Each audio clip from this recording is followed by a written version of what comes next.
and returning with that vision in an act of love. It's a friend of mine loves Jonathan Livingston Seagull, and that's all about the Jonathan the seagull leaving the flock one and the flock ostracized. attacking, Yeah. and then returning to some extent to really serve. You know, Richard Bach, yeah, Christian Scientist.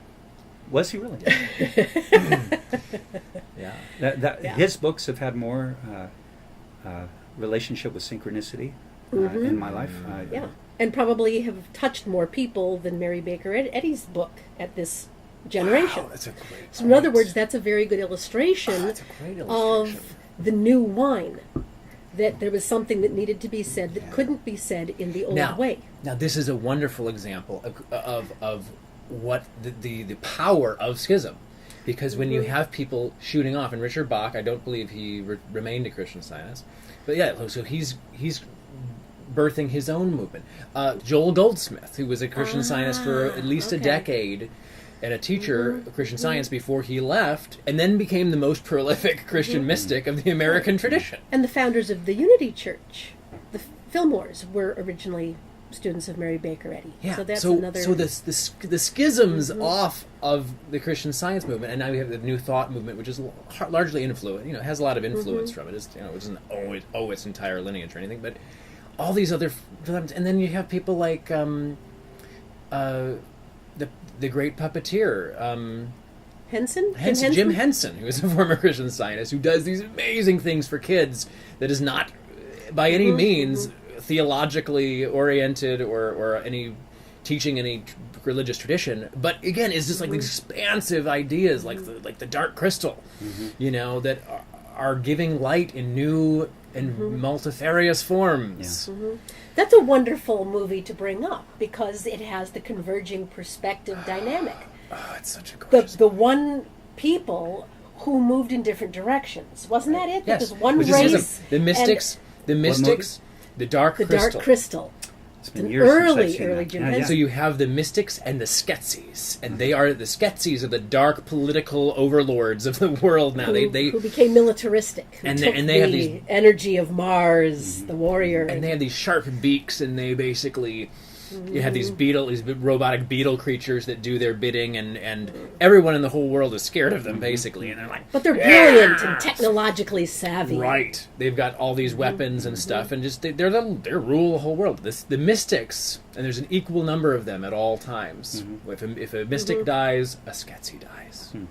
And the mystics have all gone out into the mountains, and they hide in these caves. Hermetic And meditators. And they sing like monks. And they, when they pass on, there's like a white light.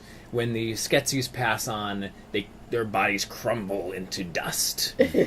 And at the end of this movie, sorry to spoil it for everybody else, at the end of the movie, the mystics come to the castle of the Skeksis.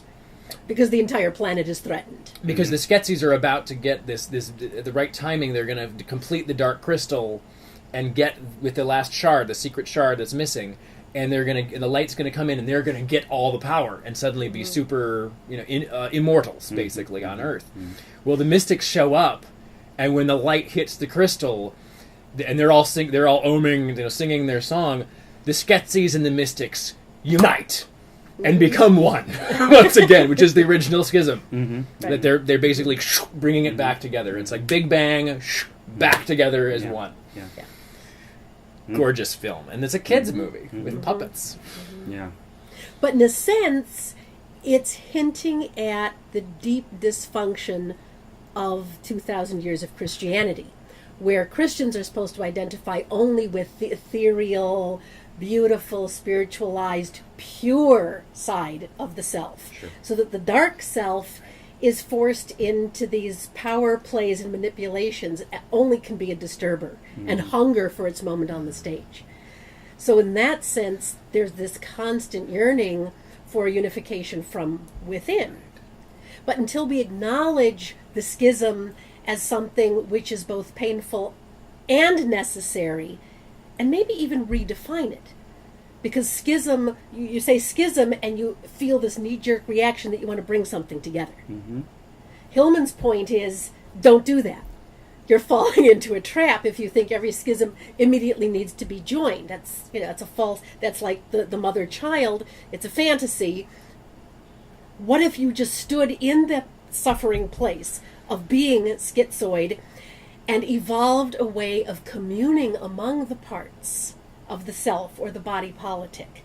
This would be a truer vision of how things really are, which is unity in diversity rather than true unification, which is kind of a false melding and melting. True unification, like the origins of the Catholic Church, and how sort of to alienate most of our audience, but the origins of the Catholic Church really beginning with the Council of Nicaea, where Constantine had just spent the first 20 years of his reign militarily reuniting the Roman Empire, which had split into four quadrants.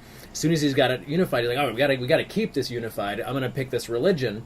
Unfortunately, Christianity had already schismed. There were already two sects of the early Christian church, one that believed Jesus was God incarnate, the other that did not. And in order to reconcile that, he said, the priests are going to vote. Whichever Majority rule, whichever the answer is, that's the answer, and everyone else died. Everyone else was either had to leave the Roman Empire or they were dead, and that's exactly what happened. And then the Council of Nicaea became law, and then the Roman Catholic Church, through many different methods, is the most successful human institution in world history. 1,700 years it has reigned. By excommunicating those who have a different by stopping schism, by reining it in. But the thing is that every schism is like a beautiful rainbow bursting forth of new inspiration, of the new prophets that they're trying to hold in. Stop the newness.